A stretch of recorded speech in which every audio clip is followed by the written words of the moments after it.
আমাদের সমাজে কিছু মানুষের ধারণা হচ্ছে যারা শহরে থাকে এদের বাচ্চা মানুষ করতে কোনোই কষ্ট হয় না, কিন্তু তারা হয়তো জানে না একা হাতে একটা বাচ্চা মানুষ করা যে কতটা কষ্টকর শুধুমাত্র যারা করে তারাই জানে।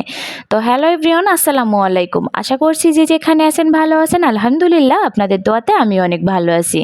আজকের ভিডিওটি শুরু করলাম সকাল থেকে। সকালে ঘুম থেকে উঠেই সাবিত বাবুকে নাস্তা করিয়ে দিয়েছি, তারপরে আমার জন্য নাস্তা তৈরি করতে এসেছি। আমি এই যে 1 কাপ চা বানিয়ে নিয়েছি। সকালে চা না খেলে আমার অনেক বেশি মাথা ব্যথা করে, যেহেতু আমার চোখের সমস্যা আছে। তো চা না খেলে অনেক বেশি প্রবলেম হয়। আর এই যে লো প্রেশার শুরু হয়ে গিয়েছিল, তো আজকে সকালে একটু হেলদি ব্রেকফাস্ট করার চেষ্টা করেছিলাম।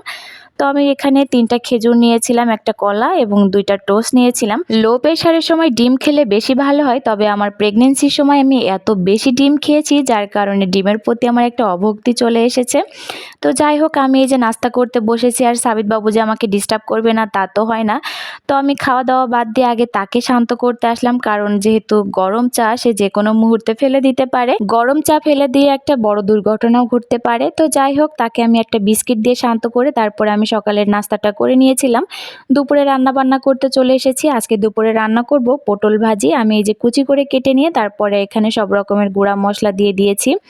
এখন আমি হালকা করে ভেজে নিব। সাবিতের পাপা এইভাবে পটল ভাজি করলে খেতে অনেক বেশি পছন্দ করে। আর রান্না করব কই মাছ ভুনা। তো আমি এই যে পটলটা ভাজি করে নিয়েছি, তারপরে মশলাটা ভালো করে কষিয়ে আমি এই যে কই মাছগুলা দিয়ে দিয়েছিলাম। এটা কিন্তু একদম দেশি কই মাছ, আর এই কই মাছটা খেতে যে এত পরিমাণে মজা ছিল তো বলার বাহিরে। আমরা যারা একা হাতে বাচ্চা মানুষ করি শুধুমাত্র তারাই জানি একা একটা বাচ্চা মানুষ করা ঠিক কতটা কষ্টকর। অনেকেই মনে করে বাসায় যারা থাকে এদের বাচ্চা মানুষ করতে কোনোই কষ্ট হয় না।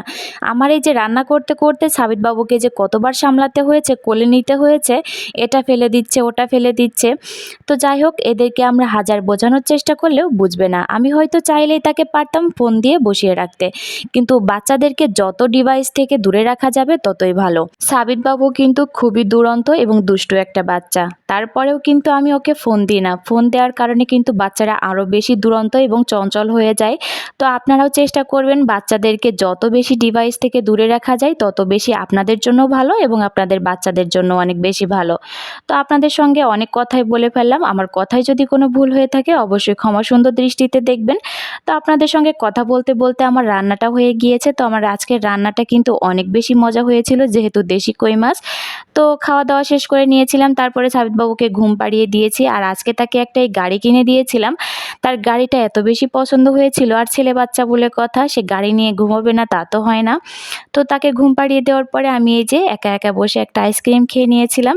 আইসক্রিমটা খেতে বেশ ভালো লেগেছিল। তো এটাই ছিল আমার আজকের ভিডিওটি ভালো লাগলে একটা শেয়ার দিবেন। আল্লাহ হাফেজ।